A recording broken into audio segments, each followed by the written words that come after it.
Okay. Standard form is this. AX plus BY equals C. You've seen it in algebra, you've seen it in geometry. We've done standard form before. Usually your A, B, and C are integers in standard form. So I want you to make them integers if they're not, which means I don't want fractions in standard form, okay? The way you do that, if there is a fraction, you just multiply by the common denominator that you could get from all of your numbers. And I'll show you what I mean by that in this problem. Okay, so this is like example 3. We kind of jump around a little bit here. If I have y equals 3/4 x minus 5, okay, this is slope-intercept form. I want standard. So I need to get x to the other side so that it's ax plus by equals c, okay? The way that I do that is I'm going to move this over by subtracting it. So take away a 3/4 x from both sides. That means this is 0 now, and I'm left with negative 3/4 x plus y equals negative 5. But now the issue is we don't want fractions, okay? So the way you get rid of fractions, hey, later. I know, but you're distracting the rest of what's going on. So the way you get rid of the fraction is you multiply by that denominator so that the denominator goes away, right? So if I multiply this whole side by 4, when I do this, I'm left with what? 4 times a negative 3/4? The 4's are going to cross cancel, right? And I just have a negative 3x.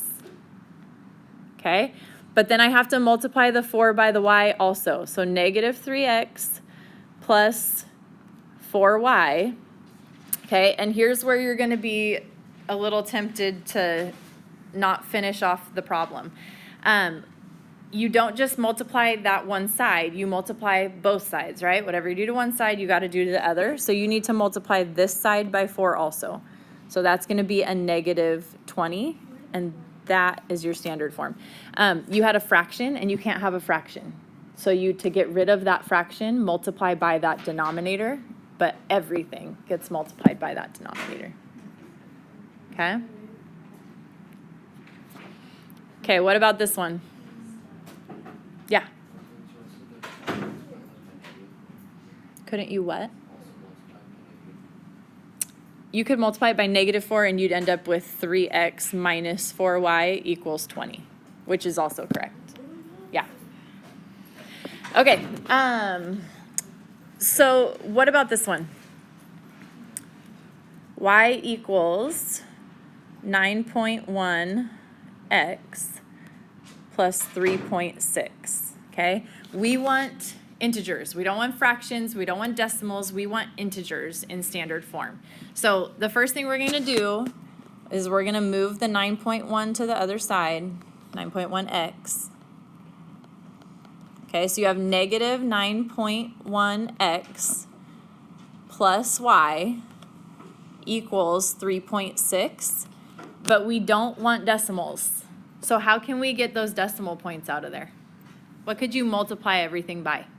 10, right? That's going to move your decimal point one place back. So if I multiply all of this by 10 and this by 10, I end up with negative 91x plus 10y equals 3.6 times 10 is 36, and that would be your standard form. Questions on that? Okay. Last thing then is graphing in standard form. I have a question. Yes. So back up to the first one. So you said you have to take the 4 out. So do you multiply the 4 by negative 3/4 or just negative 3? You're multiplying 4 times negative 3/4. But when you do that, that's negative 12 over 4, which is negative 3. Right? You can think of that as 4 over 1. This is negative 12. That's 4. okay? Okay, when we graph, here's the deal. Let's say we have 3x plus 5y equals 15. You might remember if you took this here, the cover-up method. Does that sound familiar to you? When we graph in standard form, you're finding intercepts. You're finding x-intercept and y-intercept for each equation, okay? If you think about intercepts, if I had a graph that looked like this point right here is 0 something. We'll call it A. This point right here is something 0, right? So one of our values is always 0. So if I plug in a 0 for my x, I'm going to get my y-intercept. If I plug in a 0 for y, I'm going to get my x-intercept, right? So what we say is we call it the cover-up method because essentially what you're doing is you're just covering up part of it because that would be 0, right? 3 times 0 is 0, so it's going to go away. So you have two equations. You have 3x equals 15 if your y is 0, and you have 5y equals 15 if your x is 0. And that's going to give you your two intercepts then, okay? So divide by 3, we get x equals 5. Divide by 5, we get y equals 3. And those are my x and my y.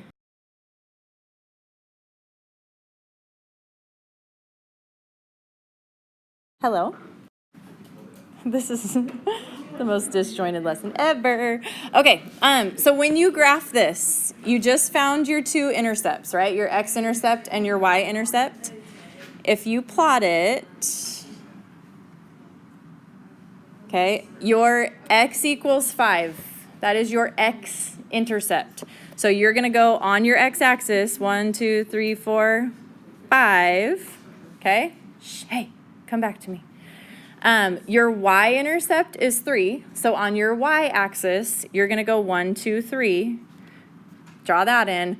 That's your graph. You just need to draw your line in. So just like that, okay? We're going to do one more, and then we're done. All right, so let's say it's 2x minus 4y equals 8. What are the two equations you're going to write?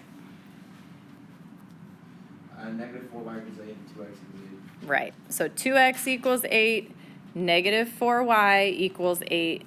Divide by 2 over here, so x is 4. Divide by negative 4 over here, so y is negative 2. Those are your intercepts. Now you plot them. I'm just going to plot them on this graph up top. So x equals 4, 1, 2, 3, 4. Y equals negative 2, so go down 2, draw your line in. Try to hit your points and draw your line in. Okay?